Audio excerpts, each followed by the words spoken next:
today we're working from a colour palette again, and the colour palette that I've chosen for February is this one here. It's lovely. It's got some sort of pale blue greys, a nice grey, and some sort of neutral, I'm reluctant to say yellow, they're more like a beige tone, obviously based on this image here of the blue tit in the snowy branches.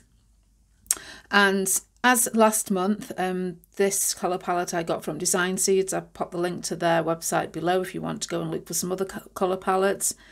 And today's project, quick and simple one. I'm making a set of 3 ATCs using an emboss resist technique. And I was really inspired not only by the colours but also the image.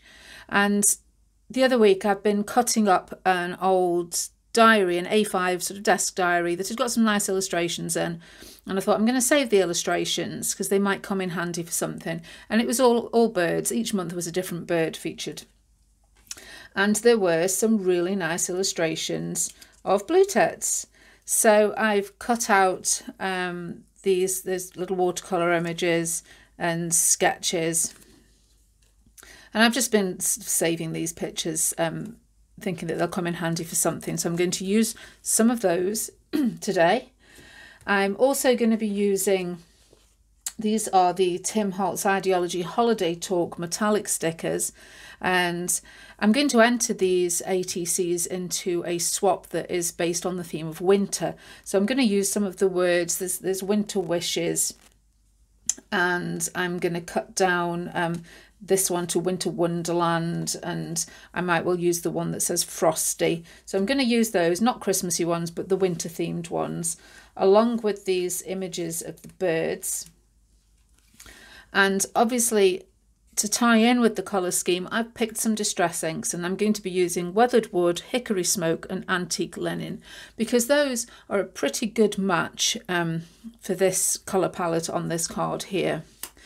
I've chosen a stamp. This is another use it or lose it product. I have had this years and years. Anita's wooden stamps. I don't think you can even buy them anymore. Look at that blue rubber. But I do like this. It is, I think originally was marketed as something like a grungy stripe, but it makes me think of birch trees. So I'm going to be using that along with some white embossing powder. So I've got my clear ink pad and my bright white embossing powder. I've also got just a grey coloured pencil, a dark grey pencil that I might be adding a little bit of shading to. I'm not sure whether I need it or not, but I've just pulled it out ready. But to begin with, I'm going to stamp and heat emboss this image and then blend some inks over it, and the embossing powder will create a resist. Basically, all 3 cards are going to be done in the same way. I'm just going to put a different illustration on each one. But it's a really nice technique to use, quick and simple, very effective. So to begin with, I'm going to ink up my stamp with the clear embossing pad. I really like this one from Wow. I've always in the past, I used to use Versamark, and I never had any problems with Versamark, but since trying this one I really prefer it. I don't know why, it just seems to work even better than Versamark does. So I've just cut some cardstock big enough to stamp my image on. I'm going to be trimming it down to 2.5 by 3.5 inches because, as I say, these are going to be for ATCs. But for now, you know, I can just stamp the whole image and emboss it and cut it down when I'm ready. So I'm just going to take a piece of paper so that I can catch my excess embossing powder. I use white such a lot. I've invested in a big tub. I have a large tub of white, a large tub of clear. And I'm just going to sprinkle that on there. Tap off the excess, and as you can see there, that's stuck nicely onto our stamped image. Just going to tip that excess away.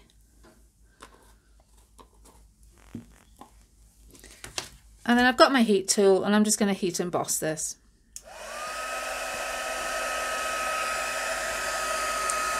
And now that's heat embossed, we've got it nice and shiny, glossy, and we can go ahead and apply our distress inks.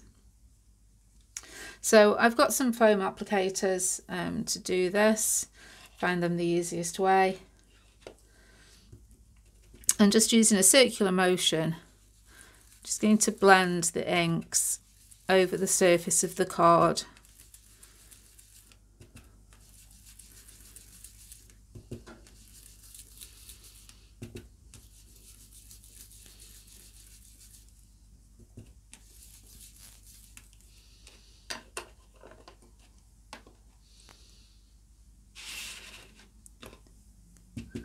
Taking the second colour and blending it into the first.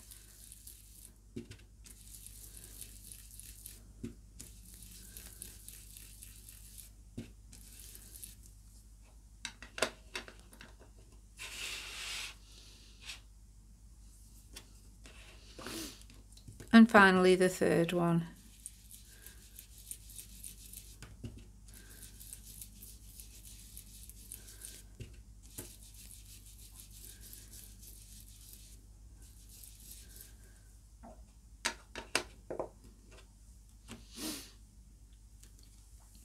Then you can just take a piece of paper towel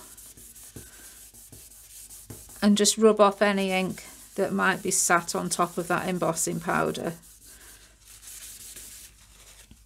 But as you can see, the embossing powder resists the ink and you get this beautiful white silhouette in this instance.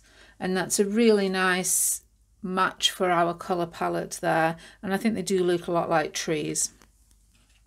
So I'm going to just take my grey pencil and just add a little shading in places.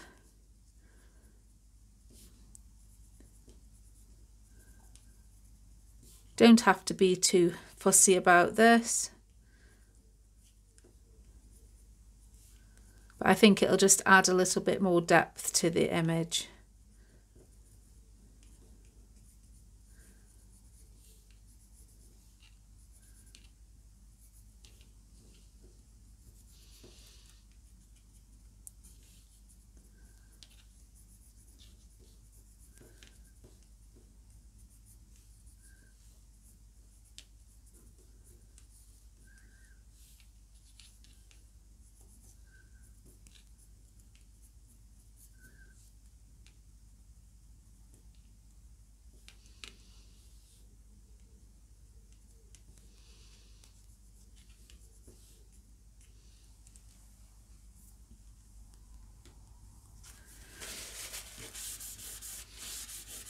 And again, just going to take that paper towel, in case any's on the embossing powder, and just buff it off. But that little bit of pencil's just added a slight bit of shading. I don't want too much, but just a little bit in there. So the next thing I want to do is trim this down to 2.5 by 3.5. And I shall do the same on these other two as well to create 3 very similar backgrounds. So now I've completed my 3 backgrounds. As you see, they're all very similar. This is a swap where the 3 cards that I'm entering into it will go to 3 different people, so I don't need to make them particularly that different from each other. And I've selected 3 of the illustrations that I've cut out. And I'm just going to glue those in place. This is my Cosmic Shimmer glue in a fine tipped applicator bottle. And just going to pop some of that on the back and decide which one's going where. So I think he's going to go on this one.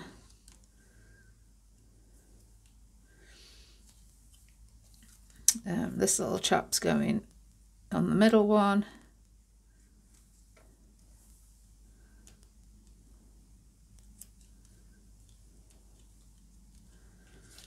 And this larger one is going to go on the right hand card. As you can see, there's illustrations on both sides of the pages in this diary. I just cut a selection that I thought would be most useful. So we're going to pop him there. I'm just going to trim his tail off where it's overhanging the edge.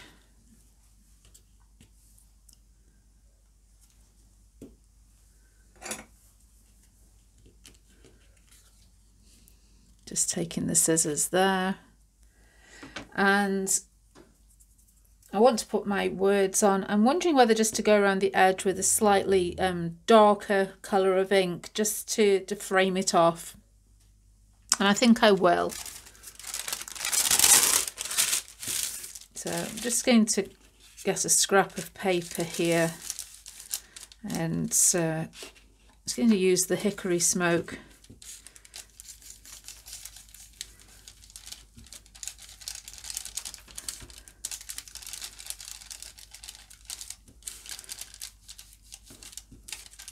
And just frame the ATC slightly.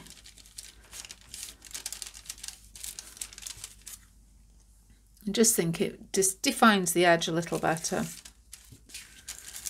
So now that I've done that, I'm going to pop my sentiment stickers on.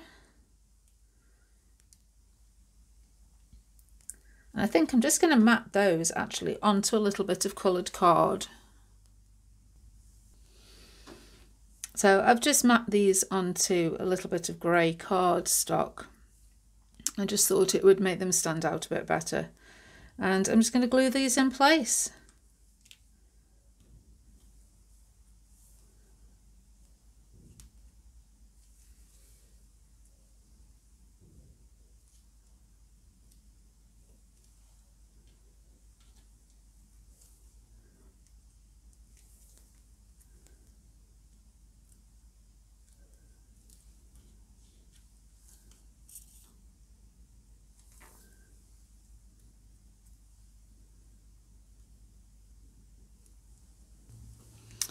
And here we have our finished ATCs. I've put my little back stamp on the back and filled in all the details. I'm ready to send these off for the swap that I'm entering them in. But, you know, think about finding, you know, nice images for collage work. Say these pictures were from a diary, calendars and catalogues, wrapping paper, lots of places you can look. And if it's something you think you're going to use, you know, cut out the bits that you need. I didn't want to have to save the whole diary, so I've gone through the diary, cut out some images that I want. They take up much less space. They're already cut out, so I can just go to them and use them. And they, you know, it's a really nice way of reusing things that would otherwise just be thrown away or popped into the recycling bin. But that's it for today. Hope you enjoyed the video, and I'll see you again next week with another one. Bye.